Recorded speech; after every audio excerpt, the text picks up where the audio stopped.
इनसे मिलिए ये अरबों रुपए की मालिकन 140 कनाल के घर में रहने वाली बरतानिया पलट खूबसूरत तरीन लड़की मरियम है, जिसने अपने साथ 5 लावारिस बच्चों की जिंदगी में भी रंग भर दिया। बरतानिया क्वालिफाइड मरियम अपने नाजुक नफीस हाथों से ब्यूटी प्रोडक्ट्स बनाकर पाकिस्तान समेत बैरून मुमालिक बेचकर क्या कुछ कमा और बना रही है, जानिए इस वीडियो में।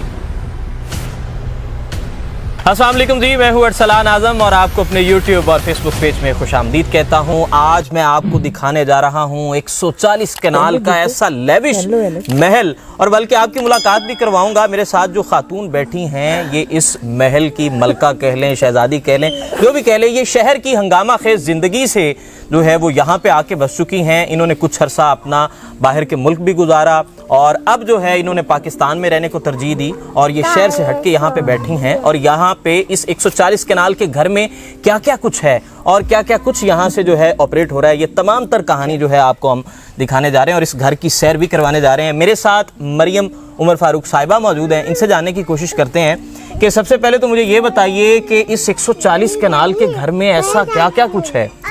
कुछ भी नहीं है जी, ज़्यादा बस हरियाली बहुत ज़्यादा है, ग्राउंड्स हैं, मेरे अब्बू गोल्फ खेलते हैं, छोटा सा गोल्फ कोर्स है, मुर्गियां हैं देसी, फिर उसके अलावा हमें इनको परिंदों का शौक़ है, कबूतर हैं, फिर हिरन है घर में, फिर उसके अलावा बच्चों के लिए स्विमिंग पूल है। तो ऐसी छोटी छोटी चीज़ें हैं जो एक्टिविटी बेस्ड हैं और शहर की चीज़ों से बिल्कुल फ़र्क है। हवा बहुत ताज़ा है, पोल्यूशन बहुत कम है और शोर-गुल बहुत ज़्यादा काम है यहाँ पे, तो इसलिए हम लोग यहाँ शिफ्ट हुए हैं। अच्छा, बाहर कितना अरसा गुजारा, मुल्क से बाहर कितना अरसा रही? सर मेरी एजुकेशन, मैंने अपनी जो तालीम हासिल की है वो बरतानिया से हासिल की है, स्किन केयर में और हेयर और मेकअप में, और उसके बाद फिर मैं पाकिस्तान आई और फिर मैंने अपने ये काम करना शुरू किए सारी चीज़ें ना। अच्छा, स्किन केयर और हेयर से मुतल्लिक फार्म हाउस पे कुछ ऐसा आपने सिलसिला जी? रखा? मेरा जो ब्रांड है एक्चुअली किशमिश ऑर्गेनिक स्किन केयर, हम सारी ऑर्गेनिक चीज़ें बनाते हैं।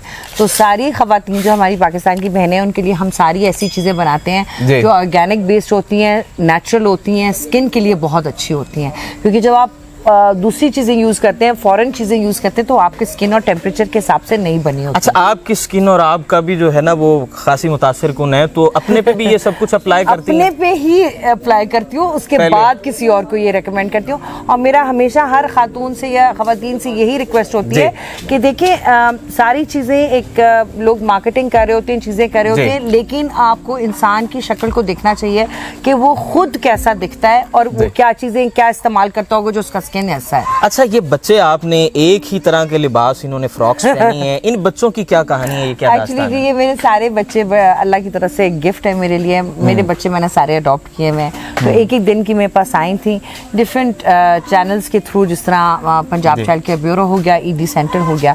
तो बस एक जर्नी है मेरी बड़ी खूबसूरत सी, और उसके अंदर बस इनके साथ ही दिन और रात गुजरती रहती है, पता ही नहीं लगता। अच्छा, कितने बच्चे हैं ये, कितने बच्चों की? सर मेरे 5 बेटे, 5 बेटियां हैं। और बच्चियों को ही आपने अडॉप्ट क्यों किया, क्या समझती हैं? सर मुझे ये लगता है कि देखिए, एक तो अव्वल बेटे बहुत कम छोड़े जाते हैं, दूसरा उसके अलावा सबसे इम्पोर्टेंट बात ये बड़ी आपने अच्छी बात की है कि बेटों को बहुत कम छोड़ा जाता है। हमेशा जब भी छोड़ा गया तनो तनहा किया गया, औरत को ही तनो तनहा किया गया। और उसके लिए खवातीन के लिए मसले भी ज़्यादा होते हैं। और मेरी ये सोच है कि बच्चियों के ऊपर टाइम इन्वेस्ट करने से, इनके ऊपर अपनी राइट एनर्जी लगाने से बच्चियों का मुस्तकबिल बहुत ज़्यादा ब्राइट हो जाता है। और उसके अलावा सबसे इम्पोर्टेंट बात यह है कि जब भी आप कुछ कर रहे होते हैं तो आपकी इंटेंशन जो होती है वो आपके वर्क में नज़र आना शुरू हो जाती है। तो ये एक ख्वाब ही था जो मैंने सोचा था और उसके बाद फिर आहिस्ता आहिस्ता पूरा हुआ। रब का करम हुआ और आपको रब ने जो है ये आपको दिया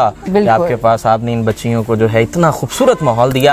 अच्छा, घर की जानिब आते हैं। 140 कनाल का घर, ये चीज़ें ख्वाबों में सुनी जाती हैं। ये तो आपने एक जन्नत जो है वो यहाँ पे बना ली है। जी, एक्चुअली ये जन्नत मेरे अब्बू ने बनाई है, उस जन्नत में हम थोड़ा थोड़ा हिस्सा है हम सबका। तो बस सारे अब ये है कि बड़ा सुकून है क्योंकि हम अपनी वेजिटेबल्स उगाते हैं, अपनी अनाज अपना होता है, चावल अपने होते हैं, हर चीज़ अपनी, देसी अंडे, मुर्गियाँ, ये सारी नेचुरल लाइफ, ये सारी चीज़ें जो है वो यहाँ पे। जैसे आपको आवाजें आ रही हैं पीछे मुर्गियों की, तो ये मेरे अब्बू के शौक है, उनकी वजह से हम सब ने अच्छा, इस 140 कनाल के घर में मुलाजमीन कितने हैं, क्या तमतरा, क्या गाड़ियां कितनी हैं, और कितना एरिया कंस्ट्रक्टेड है और कितना एरिया जो है वो काफी ग्रीनरी को दिया? हद तक अगर आप देखें तो ग्रीनरी बहुत ज्यादा है जी। और कंस्ट्रक्शन काफी हद तक कम है, और सबसे ज्यादा हमारे यहाँ माली काम करते हैं। अच्छा, मालियों की बहुत ज्यादा लाई नहीं आता। कितने को 400-500 माली होंगे? नहीं 4-5 लेकिन कितने 140 कनाल मतलब बड़ी कि आप जगह कह सकते हैं मतलब कि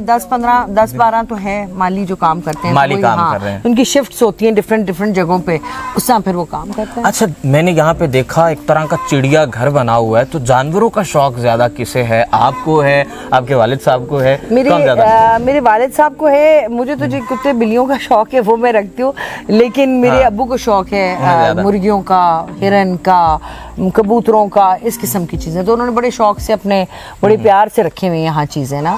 ठीक है। अच्छा, मुझे ये बता दीजिए, अक्सर जो है ना बड़े घरों के बाहर से हम गुजरते हैं, बड़ी खामोशी, और इधर हम जब आए हैं तो हमें बड़ा एक रौनक नज़र आई, बड़ी खिलखिलाहट नज़र आई, हर तरफ हरियाली ही हरियाली नज़र आई। तो एक मुकम्मल एक जो है वो दुनिया बसाई गई है। तो इसको बनाने में, इस दुनिया को बनाने में कितना वक्त लगा? एक्चुअली ये बड़ी देर से मेरे अब्बू इस चीज़ पे कंस्ट्रक्शन पे काम कर रहे थे। हम सारे गुलबर्ग रहते थे, ये अभी रिसेंटली 1 साल पहले हम यहाँ शिफ्ट हुए हैं। तो बिल्कुल ही अब हम जैसा जाते हैं तो हम कहते हैं हम शहर जा रहे हैं। तो अब हम मतलब कि हम गांव में रहते हैं, ये हमारी लाइफ है। देसी घी खाना, देसी अंडे खाना, मतलब कि लाइफ बिल्कुल चेंज है, बिल्कुल। और कोई ना शोर है ना कोई आवाज़ आती है, सुकून होता है यहाँ पे बहुत ज़्यादा। अच्छा, रिश्तेदार कहते होंगे जी कि आप तो शहर से बाहर चले गए और आना जाना ट्रांसमिशन भी बड़ी कम होगी। हाँ जी, मैं तो खैर बहुत कम निकलती हूँ। मेरे पेरेंट्स काफ़ी ज़्यादा ट्रैवल करते हैं, लेकिन मैं क्योंकि बच्चों के साथ, बच्चों की रूटीन होती है, तो उसमें बच्चों ने स्कूल जाना, इनके खाने का टाइम हो जाना, वो टाइमिंग ज़रा फ़र्क होती है, बाकी उसी तरह। अच्छा, बच्चों की जाने बढ़ते हैं, बच्चों की रूटीन कैसे जो है वो देखी जाती है? कितने लोग इन पर मामूर हैं, इन 5 बच्चियों पर? सर, आपको मैं अगर सच्ची बात बताऊँ, बच्चों का पूरा बच्चों का जब पूरा ख्याल है ना, वो मैं रखती हूँ। अच्छा। वो कोई और नहीं रखता। तो बेसिकली खाना खिलाने से लेके नहलाने धुलाने, हेल्प के लिए लोग होते हैं, लेकिन बच्चों मेरे साथ ही सोती हैं, मेरे ही कमरे में होती हैं, हर चीज मैं खुद करती हूँ जहाँ तक मुझसे हो। अच्छा, इनके कपड़े वपड़े भी एक ही तरह के जो है वो हमने देखा, जूतियाँ, कपड़े, हर चीज जो है वो एक मैचिंग होती है, क्योंकि अगर एक की भी चीज थोड़ी सी डिफरेंट है तो वो कहती है हमें, मुझे भी ऐसी चाहिए। तो हम कोशिश करते हैं एक जैसी चीजें सबको ला के देना,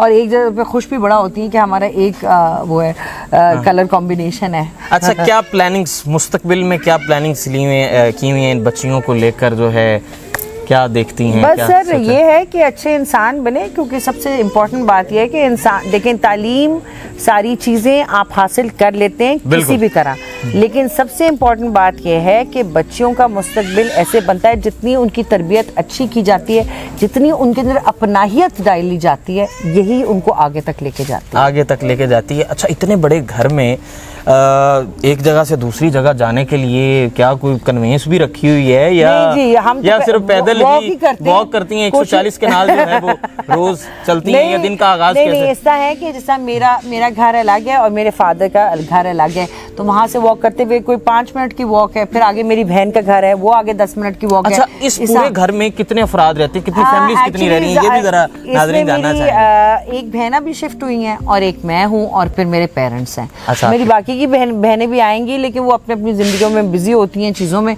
तो वो ज़रा बाद में आएंगी। उनकी लाइफस्टाइल ज़रा डिफरेंट है, क्योंकि वो एक शहरों में रहना पसंद, और वो जो है रोशनियों की जिंदगी और एक बड़ा हंगामा खेज माहौल। आखिर में वो प्रोडक्ट्स के बारे में बता दीजिए कि जो आपकी ब्यूटी प्रोडक्ट्स हैं, मुतासिर कुन शख्सियत होने के लिए, ख़वातीन को खूबसूरत जो है दिखने के लिए क्या करना चाहिए? क्या आप समझती हैं, पैगाम क्या देना? मुझे ये लगता है कि ख़वातीन को सबसे ज़्यादा आपको कपड़ों, जूतों, मेकअप से सबसे ज़्यादा अपने स्किन केयर रूटीन पे तवज्जो देनी चाहिए। अपने स्किन को साफ सुथरा रखना चाहिए, और प्रोडक्ट आप वो लगाएं जिसको आप समझ सकें कि भाई ये प्रोडक्ट हमारे लिए फ़ायदेमंद है। क्योंकि दूसरी फ़ायदेमंद इस तरह भी है सर, क्योंकि जब आप फॉरेन चीज़ें लगाते हैं वो आपके टेम्परेचर, आपके मुल्क के क्लाइमेट के हिसाब से नहीं बनी होती। तो जितनी आप अपने मुल्क के टेम्परेचर के हिसाब से चीज़ें यूज़ करेंगे उतना स्किन आपका बेहतर होगा, उतना स्किन जो है वो बेहतर होगा। हालांकि मैं पाकिस्तान से इंग्लैंड गई थी, मैं अपनी सारी चीज़ें यहाँ से वहाँ लेके जाती थी क्योंकि उनके प्रोडक्ट्स मुझे सूट नहीं करते थे। तो फिर मैंने ये पढ़ाई की और उसके बाद मैंने इन चीज़ों पे काम करना शुरू किया।